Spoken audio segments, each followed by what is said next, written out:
I finally was able to get the outside cladding with the slate done, and it looks pretty good. Shoot, good enough for me. So just give you a quick look around at my current progress so far. I really like that look. I think it came out very well. Yeah. So just there. Hey, good enough. Last thing I have to do is just do a very thin line right up there, but shoot, that's not going to stop me from going forward on today's project. So today I'm going to be finally getting to, I guess, what the instructions say is second phase. Ha ha ha. Whatever. Anyway, I'm going to be filling in this cavity with Perlite Portland cement mixture. So this is more on par with how the general instructions of this kit tell you to do the project. So I'm going to do mine, of course, a little differently, but not this part. So here's my mixture. I'm going to be using Perlite versus vermiculite. It's what they had in the store. I was actually going to get vermiculite, but because they didn't have it, I got this, and then I was researching it, and it says, I guess Perlite holds heat a little bit longer, better than vermiculite. And then here's the Portland cement, type 1 to 2, if you can see there. Side note, I paid $20 for that bag. Ridiculous. I couldn't find it anywhere for whatever reason. I guess, I don't know. Going through a Portland cement shortage, whatever. I just couldn't find it. Anyway, when I did find it, dude was like $20. I said, fine, take my money. Anyway, about a couple weeks after that, Lowe's finally had some for $11. So, save a buck there. But anyway, what you're going to be doing, what I'm going to be doing is 5 parts. It's a 5-to-1 ratio. So 5 parts Perlite, 1 part Portland cement. I only need a little bit just to fill this cavity. So I'm just going to be mixing everything in the 5-gallon bucket, which should be enough. Packing it down, smoothing it out, and then going from there. The purpose of this is to help retain heat at the very bottom of, your pizza oven. So that's why they tell you to do this, in addition to the fire bricks on top. So what else? I think that's it right now. Let's get started. All right, here's what the Perlite looks like. It's a very light mixture. It's, I don't know, almost has a texture like styrofoam, but a little grittier. Here's your Portland cement. I'm going to be using just a measuring cup so I can make sure to get my measurements correct. Very important, make sure you mix everything before you add the water, or else you're just not going to get a really good mixture when that Portland cement gets wet. Okay, so I've added a couple parts of the Perlite and then mixed my Portland cement throughout. Now this next part, when you're mixing it, do not use an electronic mixer like on a drill or an auger attachment. The reasoning behind it, I guess, is because such high speed force would cause the Perlite to deteriorate into a finer, form than what it is now, and you don't want that. You want it in as well kept as you can, mixed with the cement to help retain the heat. So more or less, you're gonna just be mixing this by hand, just trying to get all the Perlite covered with the Portland cement. So I'm gonna be mixing by hand, and then we'll add water and then go from there. Okay, I've mixed it to the consistency I think it should be. It's hard to get it all, so it's kind of easier just to get out here and then just make sure everything's fine. So just spreading it around with the trowel.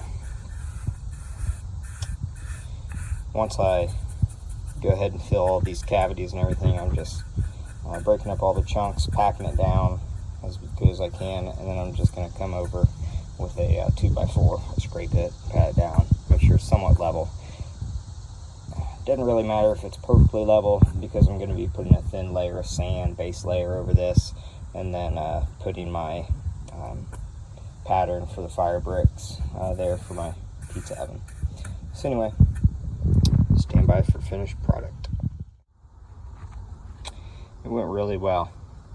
I think the key here is to make sure you pack it down as much as you can if you're going to be using it in this manner. But anyway, everything's got perlite on it and Portland cement is what I meant. The perlite has a Portland cement there. So just gonna wait for this to set up before I do the next slab. All right, next part, and this is gonna be a little tricky because I'm deviating from the instructions again. So I really like the look of this slate on the side, and it's going to be kind of hard to blend the bottom to the top.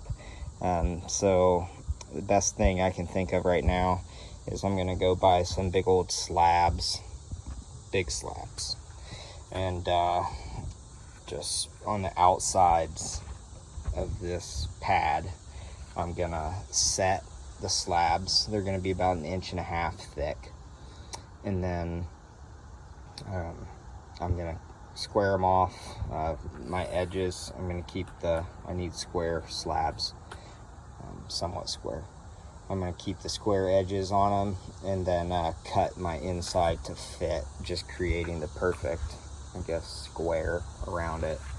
And it needs to be 1.5 inches thick, because the fire brick that I'm going to be using is about 1 inch thick. So after you put in your sand and everything to level everything, they need to marry a little bit up top, if that makes sense. Anyway, that's the next portion of it. So the end is in sight, and I'm trying to get this done by next week. Just a self-imposed deadline I put on myself. So anyway, let's see how far we can get today. Quitting time for today. I got a lot accomplished. I was able to find the slate for the top border that I was talking about. These massive pavers, pretty much. I thought I was gonna have to use massive pieces, but the second stone yard I went to had these square blocks in stock. It was 23 inches by 23 inches. All I did is I laid it flat across the entire surface, set my kit on top with my blocks, and then cut my line. So I didn't have enough to go completely across. It was an odd number, so I measured the width right here and then just cut that square. So that's a good optical illusion. I think it looks nice. Oh, also this perlite and then Portland cement mixture is really setting up good. So I guess I did it right.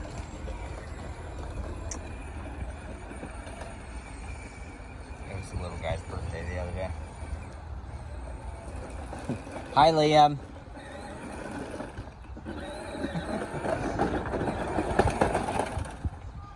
My little helper. Anyway, so all in all, still pleased with it. The back, I haven't cut this yet because I haven't decided what I want to do yet. I'm thinking I'm probably just even up the distance between that hole right there, and then I'm thinking, depends how good I am, thinking about trying to drill a hole right in the middle of it, but I don't know, I could just cut it and whatever. Anyway, so next step, I'm gonna be taking care of this. when that's done, I'm going to be cementing these down and then cementing these in place just as a frame, pretty much. And then on my inside, I'm going to be laying the stones for that. Now, the reason why I'm doing this frame all the way around it is because the stones on the inside are not going to be cemented down. The reason being is for the pizza platform, cooking platform in there, is if those stones get damaged or whatnot, that fire brick, I want to be able to replace it without having to tear everything apart. So I'll just put leveling sand down and then fit my bricks. So anyway, that's the idea, at least what I'm shooting for, and she's looking pretty good. So let's see what tomorrow holds. Day 235. The end is in sight. All right, brand new day, and we've already got to work bright and early. And here's what we have so far. I went ahead and rechecked all the joints and everything for the slab, make sure everything was equally spaced right where I want it. And I'm about to mortar, but I just wanted to show you before and after right now of what it's going to look like. So right here, I'm going to struggle a little bit trying to keep this slate level, but I got these self-leveling twist-in things or whatever. We'll see how they work, but it's for tiling section. Got them at Home Depot. I'll show you later when I got them installed, let you know how they were.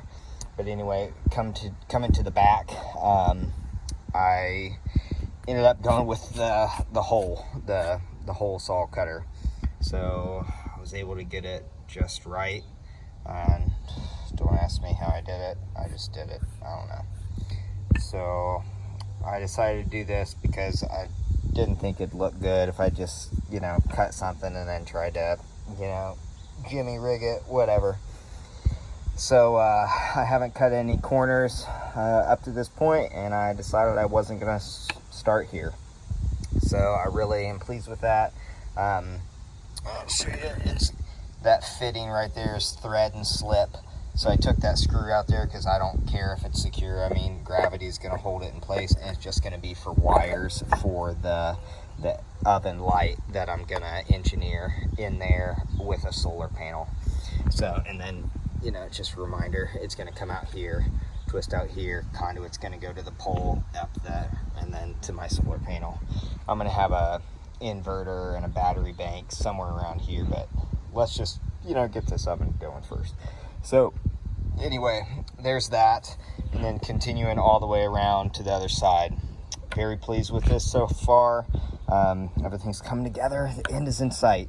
So right here, my next step is I'm gonna mortar these into place, get them level, and then I'm gonna take these fire brick layer, the initial fire brick layer here, the border for the oven out, and then I'm going to use a fire brick mortar, the heat resistant mortar, and I'm going to put all that into place, and then remove my kit mold, and then put the pizza layer base down using just leveling sand place end, because it's cheaper than leveling sand and does the same job. But anyway, that's the idea. So let's get started. All right, a little pain and suffering, and here we are. I'd like to say it went just as I planned, but it was more difficult than I figured it would be. So I intended to use those spacers to level everything right here, which obviously didn't work out. So what happened was, these things are supposed to go down here, and then you're supposed to trim it up, pushing it down on here to make it flush, okay? My problem was that this shim right here wasn't long enough with the thickness of my slab.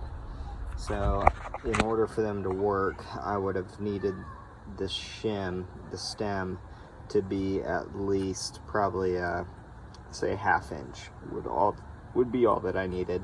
So once I realized that wasn't going to work, I just pulled them out and then did it by hand. So that didn't work, but anyway, it turned out all right.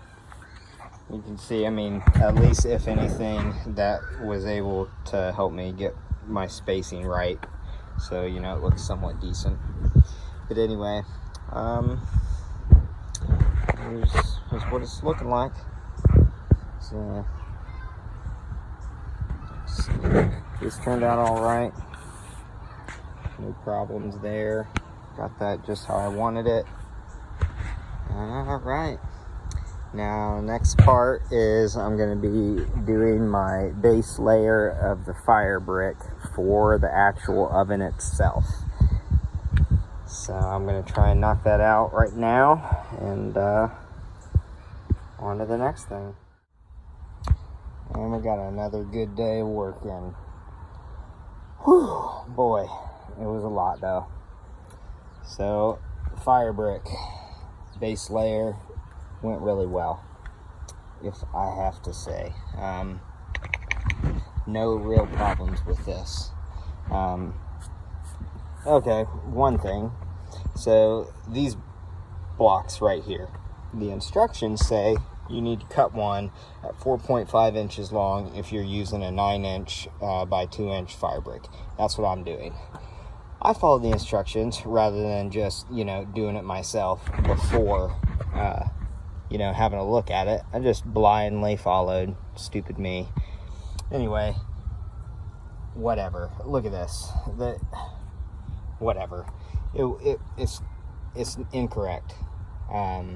It should have been like maybe 4 3/4 or 5 inches thick, because then I would have had tighter joints. So I started in the front, as you can see.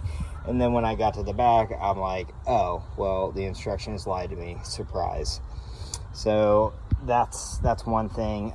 Second thing, so thinking ahead, the instructions say once you get the fire brick all the way around, so once you get all the fire brick all the way around here, then you take the chicken wire and drape the chicken wire over top of the insulation that goes in between, if that makes sense. So you got your fire brick, and then you got your insulation, and then the chicken wire. I decided to embed the chicken wire between the fire brick and the fire mortar here, just so I can get a good anchoring point with the chicken wire once I get it in there. So is it necessary? No. Would I do it again? I don't know, but whatever. There it is.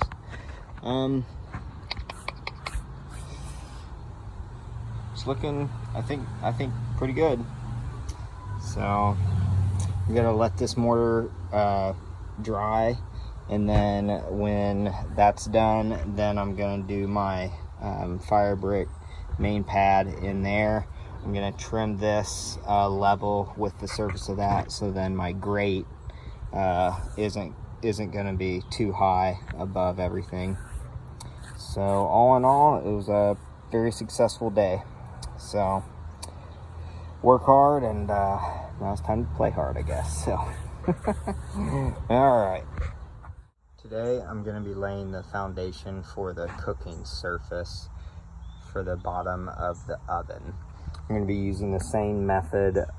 I created a I'm going to be using the same method I did to do the front of the door earlier in this video, which I simply traced a piece of cardboard to fit the opening I want to cover. This is just the way I prefer to do it. I feel like it's much more accurate than just putting them in there and then trying to eyeball where you think it's going to fit down. This way I can just remove this cardboard sheet, set my brick in a herringbone pattern. And the herringbone pattern, I'll show you in just a second, but it's like a V crisscross. This is crucial because when you put your pizza peel or whatever in for your whatever you're cooking, when you go to remove it, if you put a pizza peel underneath, the herringbone pattern for the bricks prevents your pizza peel from getting hemmed up on like the corner edge of a surface, like if it was just like perpendicular, you know, just straight. So anyway, that is what we're going to be doing. This is the method I'm going to give a try, and you can see I've got it, you know, cut right where I want it along the edges to the back, and then so feeling pretty good. Let's get started. Here we have it. This is what your herringbone pattern should look like.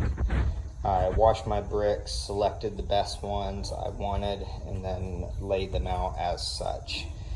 I'm in my garage, and pro tip, make sure you clean or blow out, sweep your surface of your garage before you start laying the bricks, or else you're gonna have to move everything and then sweep it. It just helps, I guess, making sure the bricks are level before you get to this point. Anyway, I used the edge of just a seam, relief seam in the concrete to kind of keep everything level. This is my front, and then there's the back. So now that I have my pattern, how I want my bricks to lay, I get my jig, stencil, whatever you want to call it, and I lay it as such over top of where I want everything cut. This saves me the hassle of cutting out these little corners, putting everything in, getting everything precise. Now once I mark everything and then cut it, I just, boom, done. Now what I'm gonna do here for the top, because you know I have, you know, I'm doing something different than just your generic oven. Right here I'm gonna have my vent, so I'm gonna, just so it looks good, I'm putting my bricks here, so it'll be a square, because I'm not going to be cooking back here. And then I'm going to have that cast iron vent cover that's going to cover the opening here. So I think it'll look much better if I do a border, just a straight border around this opening, and then the 45-degree herringbone pattern there for the cooking surface. So that's what we're going to do. I'm going to fast forward here a little bit. All I'm going to do is just trace everything around my stencil, cut it, and then, you know, start laying the bricks on the oven, and we'll go from there. Okay, pause, timeout, intermission. All right, got a little problem. Start with the good things though. One side is coming out really good. 2, this side, I'm getting a little gap, and you can see it like right there, along there. I've got like, I think a 1/16 or an 1/8 inch gap. No bueno, at least for the perfectionist that I am. So I'll be recutting just, you know, a couple blocks along the side.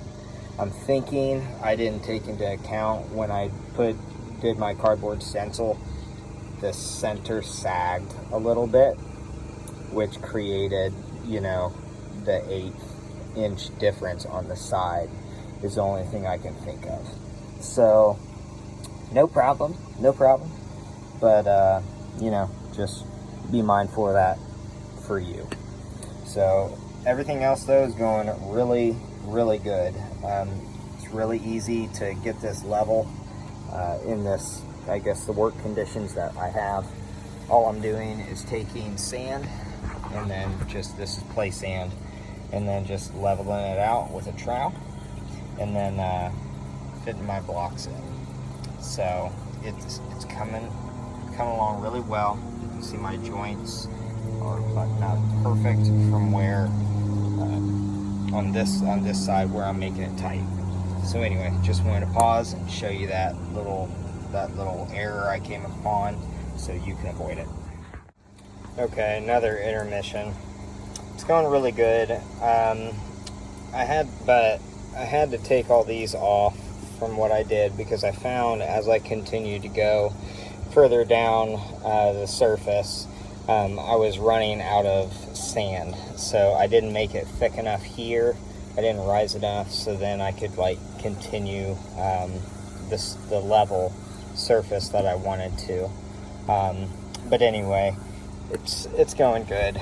So I guess another note, just be sure to add enough sand down beneath, because it doesn't matter, you know, the thickness between here and here. This is going to be the wall of the oven, so it doesn't matter. But anyway, I'm making it level. You can see, just putting it on there as I go, and then just checking every which way, you know, so that way, this way, and then just from this angle I'm looking at it just to make sure it looks good. How I'm leveling the stones, so I'm putting the sand down. I'm doing my best to get it as level as I think it's going to be with the trowel, and then I'm getting my block and I'm just putting it in there just like that, and see how it's just a little bit raised. That's good. So just move it back and forth, you know, until work it to as close as you can. And then, pro tip, don't just beat it with a rubber mallet to get it level, because these are so tight. As you do, the corners are going to chip because of the friction. So what I'm doing, what I found works best, is move them out just a little bit, give them a little bit of space, move them apart, and then hit them down a little bit with the mallet. Harder than that, you need, you know, whatever. I'm holding the phone. And then once you get it level, you know, it goes right into place, no problem, no damage to the stone, and so you just be able to get the best look you can. So anyway, just wanted to throw that in there. Done. Well, at least with this part. My word, that was a lot harder than I thought it was going to be. It turned out okay. I mean, I'm pretty critical of what I do, so if it's not perfect, I don't know. I always just find room for improvement. I was able to get it level every direction, but still what I found is some of the fire brick was warped, like had a little bit of a curve or something, so no matter what I did, it was still, you know, not level, or there was an edge. So I ended up just taking a grinder and just, you know, once I got it to some point. Anyway, looking back, I wouldn't recommend doing the template. At first, you know, it seems like a good idea, but when you get to it, I mean, I ended up just like fitting everything anyway, so it was kind of like a waste of time to do what I initially thought would save me time. But anyway, worth a try.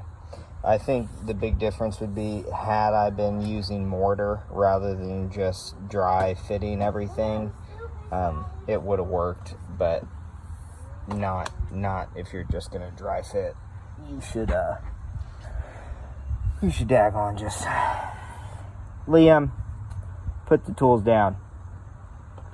My little helper. Anyway, great fit, really good. Once I got that, once I got my brick in, I just took a Dremel and cut the ducking that I'd used for this vent flush with the brick, so then my vent fit perfectly over top. So that's it for this piece, so, or at least this stage. Yeah. Tomorrow I'm gonna be putting hopefully brick over top of everything, so we'll see how tomorrow goes.